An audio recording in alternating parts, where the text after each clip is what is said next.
വെള്ളത്തിലൂടെ പടരുന്ന ഈ വില്ലനെ തിരിച്ചറിയാം. കോവിഡിന് പിന്നാലെ പുതിയ രോഗവ്യാപനം.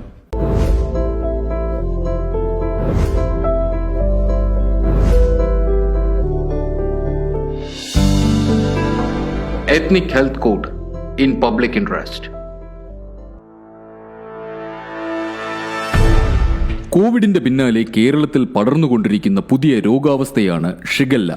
കോഴിക്കോട് ജില്ലയിൽ കണ്ടുപിടിച്ച ഈ മാരക ബാക്ടീരിയ വെള്ളത്തിലൂടെ പടരുന്നതായി കണ്ടെത്തിയിട്ടുണ്ട്. കൂടുതൽ അണുബാധ എന്നാണ് ഷിഗല്ല രോഗം അറിയപ്പെടുന്നത്. ഷിഗല്ലോസിസ് അഥവാ ഷിഗല്ല എന്ന ബാക്ടീരിയ കാരണം ഉണ്ടാകുന്ന രോഗത്തിന്റെ പ്രധാന ലക്ഷണം വയറിളക്കമാണ്. സാധാരണ വയറിളക്കത്തേക്കാൾ മാരകമായ ഷിഗല്ല രോഗമുള്ളവർക്ക് മലത്തിന്റെ കൂടെ രക്തവും കലരുന്നതാണ്. വെറും 100-ൽ താഴെ ഷിഗല്ല ബാക്ടീരിയ ഒരു വ്യക്തിയുടെ ശരീരത്തിനുള്ളിൽ കടന്നാൽ തന്നെ ഈ രോഗബാധയുണ്ടാകാനുള്ള സാധ്യത വളരെ അധികമാണ്. കുടലിനുള്ളിൽ പ്രവേശിച്ച ശേഷം കുടലിലെ ശ്ലേഷ്മസ്തരത്തിനുള്ളിലേക്ക് നുഴഞ്ഞു കയറുന്ന ഈ ബാക്ടീരിയകൾ അവിടുത്തെ കോശങ്ങൾക്കുള്ളിൽ വച്ചു തന്നെ പെറ്റുപെരുകുകയും ചില വിഷപദാർത്ഥങ്ങൾ അതായത് SHET1, SHET2 ഷിഗട്ടോക്സിൻ ഉൽപ്പാദിപ്പിക്കുകയും ചെയ്യുന്നു. അവയുടെ പ്രവർത്തനം കുടലിന്റെ സ്വാഭാവികമായ പ്രവർത്തനങ്ങളെ ബാധിക്കുകയും കുടലിലെ സ്തരത്തിന്റെ ഏറ്റവും മുകൾ ഭാഗം അഴുകി മലത്തോടൊപ്പം പുറത്തേക്ക് പോകുന്നതിന് കാരണമാകുന്നു. ഇതാണ് ഡിസെൻട്രി. മലത്തോടൊപ്പം രക്തവും ഞൊളയും പഴുപ്പും പുറത്തേക്ക് പോകുന്നു എന്ന അവസ്ഥയ്ക്ക് കാരണം. ഷിഗല്ല രോഗത്തിന്റെ ലക്ഷണങ്ങൾ.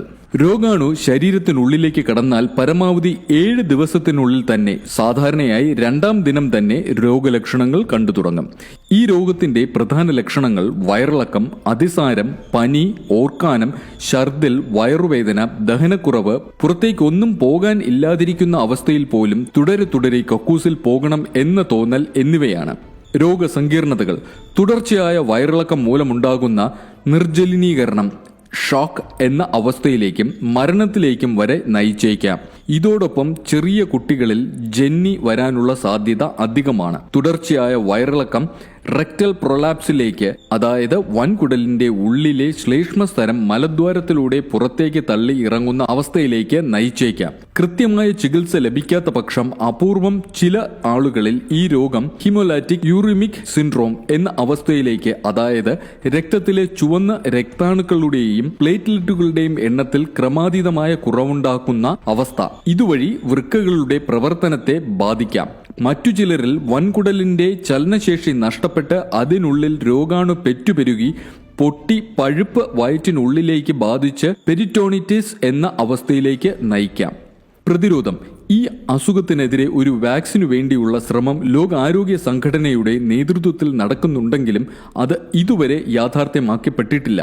ഷിഗല്ലയുടെ പ്രതിരോധത്തിനായി വ്യക്തി ശുചിത്വത്തിനും പരിസര ശുചിത്വത്തിനും തന്നെയാണ് പ്രാധാന്യം നൽകേണ്ടത്. ഷിഗല്ല രോഗവ്യാപനത്തിന്റെ മുൻകരുതലുകളിൽ ഏറ്റവും പ്രധാനം ശുചിത്വമാണ്. ഇടയ്ക്കിടയ്ക്ക് കുറഞ്ഞത് 20 സെക്കൻഡ് നേരമെങ്കിലും എടുത്ത് സോപ്പ് ഉപയോഗിച്ച് കൈ കഴുകുക. മലിനമായ ഡയപ്പർ നീക്കം ചെയ്തതിനു ശേഷം അവിടം അണുവിമുക്തമാക്കുക. വയറിളക്കം ഉള്ളവർ മറ്റുള്ളവർക്ക് വേണ്ടി ഭക്ഷണം പാകം ചെയ്യാതിരിക്കുക. വയറിളക്കമുള്ള കുട്ടികളെ മറ്റുള്ളവരുമായി സമ്പർക്കത്തിൽ ഏർപ്പെടാതിരിക്കാൻ ശ്രദ്ധിക്കുക. തിളപ്പിച്ചാറ്റിയ വെള്ളം മാത്രം കുടിക്കുക.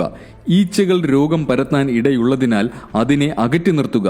ഒരാൾക്ക് രോഗം ബാധിച്ചു എന്ന് മനസ്സിലായാൽ അയാളിൽ നിന്ന് അകലം പാലിക്കുക.